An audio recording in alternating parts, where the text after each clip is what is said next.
En préambule de cette homélie, je vous propose une lecture que nous avons lue hier matin durant la liturgie. C'est un sermon de saint Épiphane. Alors je ne sais pas de quel Épiphane il s'agit, je n'ai pas recherché. Il est évêque et il nous parle de la fête de l'Ascension. La parure du corps, c'est la tête. La parure des fêtes, c'est celle que nous célébrons aujourd'hui. Nous fêtons l'Ascension selon la chair de notre Seigneur Jésus-Christ. C'est le sceau de toutes les fêtes. Elle parfait la beauté de l'économie du Seigneur en lui donnant un terme. La première des fêtes, selon leur ordre, est la naissance admirable du Christ selon la chair. Une voix de quelle louange, de quelle admiration doit être entourée la descente vers nous du grand Dieu. Sa descente, mais bien plus sa condescendance. Qui donc ne saurait admirer ce que le Seigneur de toutes choses ait pris la forme de l'esclave. Après la naissance vient la théophanie ou épiphanie qui ouvre nos yeux sur le mystère du Christ. C'est une grande fête aussi, surtout dans l'orthodoxie. Ce baptême du Christ dans le Jourdain, ici, vous le savez, nous bénissons chaque année l'eau du puits. Mais cette fête elle-même ne met pas son comble à notre joie. Le corps mortel de Christ n'a pas encore revêtu l'immortalité par la glorieuse résurrection. La troisième des fêtes est donc la résurrection qui suit de près la passion salutaire. Cette fête donne la vie à ceux qui, par le baptême, ont été illuminés par le sang du Christ. Par elle, le monde qui s'était écroulé est relevé. Par elle, Adam tombé reçoit en partage la vie éternelle. Oui, nous savons combien, évidemment, Pâques, on l'appelle la fête des fêtes. Et pourtant, là, ici, on nous dit que l'Ascension est une fête qui vient poser son sceau sur toute cette œuvre rédemptrice. Mais la joie n'est pas encore parfaite. Il y a encore Pentecôte, où l'Esprit Saint, dans l'allégresse, est donné aux apôtres. Mais la plus grande des fêtes, celle devant laquelle tout discours n'est qu'un balbutiement, c'est l'Ascension, torrent de délices et comble de joie.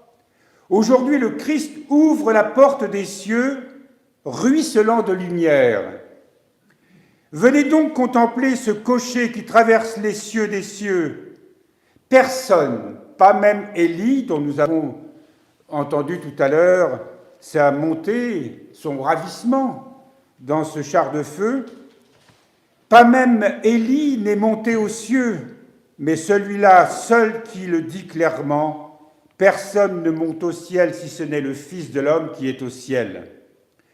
Ce bon pasteur qui avait laissé sur les montagnes les 99 brebis pour venir chercher la brebis perdue, la ramène aujourd'hui sur ses épaules et s'écrie « Père, j'ai trouvé la brebis que le serpent avait induite en erreur. Sur le chemin de son errance, je l'ai vue salie par la boue du péché. Je l'ai saisie par la main de ma divinité. Je l'ai relevée à la hâte, poussée par l'amour de mon cœur. Je l'ai lavée dans le Jourdain, parfumée de l'onction de mon esprit. Et maintenant, ressuscité, me voici, j'offre à ta divinité ce dont digne de toi la brebis retrouvée. Et cette brebis retrouvée, c'est l'humanité. C'est chacun d'entre nous. Alors, l'Ascension, c'est vraiment le bon pasteur qui ramène la brebis perdue auprès du Père, qui la fait rentrer dans le royaume. Cette image de saint Épiphane, évidemment, elle est magnifique. Alors, maintenant que l'on nous a dit que nous étions réunis, nous sommes à nouveau, nous avons retrouvé le paradis perdu, nous avons retrouvé le royaume. Mais entre nous soit dit, quand on est ici-bas et qu'on traverse des épreuves, quand on chemine sur cette terre, on n'a vraiment pas le sentiment d'être au ciel. On est bien d'accord. Et d'ailleurs, même si les promesses du Saint-Esprit nous ont été envoyées, c'est vrai qu'il a été dit, et c'est le prophète Joël, au chapitre 2, qui nous dit « Je répandrai mon esprit sur toute chair. Vos fils et vos filles prophétiseront. Vos vieillards auront des songes et vos jeunes gens des visions. » l'Esprit Saint qui nous est donné, effectivement, est un don extraordinaire. A été vraiment, et nous le célébrerons évidemment à la Pentecôte, c'est vraiment le début de l'Église. Alors, cet Esprit Saint que nous avons tous reçu, qui continue d'agir en nous, nous en avons bien besoin, c'est évident. Mais alors, qu'allons-nous faire de ce lien que nous avons désormais? Nous sommes unis à travers le Christ, nous sommes la brebis perdue qui est retrouvée. Il y a quelque chose en nous qui fait que nous sommes vraiment unis au Christ. Nous sommes le corps du Christ, nous l'avons souvent ici évoqué. Nous sommes unis à lui, sa vie entre en nous. Mais cette vie n'entre pas en nous sans notre permission. Cette vie nouvelle, cet Adam nouveau que nous devons devenir, si nous ne le cherchons pas, si nous ne nous tournons pas vers Dieu, et souvent nous parlons de cela ici, ça ne peut pas marcher. Et pour cela, eh bien, il nous faut accomplir ce que le Christ a accompli durant ces 3 jours passés. Il a ouvert un chemin à travers sa passion, ces passions qui conduisent à la résurrection. Ça nous rappelle l'histoire de Jonas. Vous vous souvenez, Jonas, ce petit prophète, du petit prophète parce que il n'y a que... C'est un chapitre assez court. Mais Jonas, le Seigneur l'appelle. Yahvé appelle Jonas. Il lui dit, écoute, je t'envoie, tu vas à Ninive, tu vas prêcher la repentance parce que je suis très en colère, ils sont tombés dans tous les péchés inimaginables. S'ils ne se repentent pas, je détruirai la ville. Jonas, lui, il fait la mauvaise tête. Il ne veut pas. Et il s'enfuit en bateau. Il est loin, comme ça, il s'éloigne le plus possible de Ninive, parce qu'il ne croit pas du tout que les Ninivites vont se repentir. Alors, Yahvé envoie une tempête, Dieu envoie une tempête terrible sur la mer, et les marins sentent qu'il y a quelque chose qui ne va pas. Dans ce bateau, il y a plusieurs personnes qui croient des dieux différents, et le capitaine demande à tout le monde de prier leur Dieu pour que cette tempête s'arrête. Jonas, lui, est au fond de la cale, il roupille. Il n'est pas concerné. Et il sait bien que cette tempête, c'est lui qui est le responsable. Alors on finit, évidemment, les marins finissent par comprendre que c'est lui le responsable, et ils essayent de le débarquer pour s'en débarrasser, mais ils n'arrivent pas à gagner la côte. Du coup, ils décident, bon, eh ben écoute, d'ailleurs c'est Jonas lui-même qui se propose de jetez-moi à la mer. De toute façon, il fait la mauvaise tête, il ne veut pas accomplir la volonté de Dieu. Et ça ne vous rappelle pas quelque chose, ça? Est-ce que nous aussi, nous faisons parfois, nous ne faisons pas la mauvaise tête et que nous sentons bien que le Seigneur nous inspire, nous demande de ne pas faire ceci et de plutôt faire cela, et on n'écoute pas, et on se fuit. Alors on fuit dans notre imagination, on fuit dans une sorte de hyperactivité, enfin bref, on a des ressources pour ça, hein, comme Jonas. Et puis on se retrouve à la baille. Et c'est là qu'arrive qu'un énorme poisson, on ne dit pas ce que c'est, alors on parle de baleines, mais pour qui connaît un peu les baleines ne peuvent pas engloutir le corps d'un homme, hein, parce qu'elles ont des fanons. Elles se nourrissent de zoophytoplancton. Alors, il est avalé dans ce poisson, il va y passer 3 jours. Et là, le pauvre Jonas, il comprend quand même qu'il est mal barré. Et il gémit, et il implore le Seigneur. Ça ne vous rappelle rien, ça? Quand nous sommes dans l'épreuve, nous aussi, on crie vers le Seigneur. Et alors, le Seigneur, il le laisse 1 jour, 2 jours, 3 jours. Alors, ça nous rappelle, évidemment, c'est le Seigneur lui-même hein, qui dit qu'il ne vous sera pas donné. On est toujours en train d'attendre des signes. Alors, le Seigneur a donné des signes. Quand il donne des signes miraculeux pour nous aider à comprendre, mais quand il parle de ce signe qui va nous conduire à la véritable rédemption, au véritable repentir, il faut qu'on traverse ces ténèbres intérieures. Alors, vous savez, il y a des prophéties qui disent qu'il va arriver 3 jours de ténèbres terribles, et elles nous donnent des conseils, quoi faire pendant ces 3. Mais ces 3 jours, ce sont ces 3 jours que nous devons symboliquement traverser dans notre propre vie intérieure, et les saints nous en parlent. Et c'est vrai que là, du sein de ces ténèbres intérieures, nous crions vers le Seigneur, comme Jonas. Et du coup, Jonas, au bout de 3 jours, le Seigneur écoute sa prière, et le poisson recrache Jonas, qui, cette fois, a compris. Alors il va prier, il va prêcher à Ninive, et stupeur. Il en est tellement surpris lui-même que ça lui met encore en colère. Il avait vraiment un sale caractère, ce Jonas. Il n'est pas content, parce que tous les Ninivites se convertissent, et Dieu ne détruit pas la ville. Et lui, il dit, c'est quand même trop facile, ça, quoi. Alors, la suite de l'histoire, il continue de faire la mauvaise tête, et il va dormir sur un ricin que le Seigneur pousse, mais le Seigneur met un verre à la base du ricin pour le faire crever.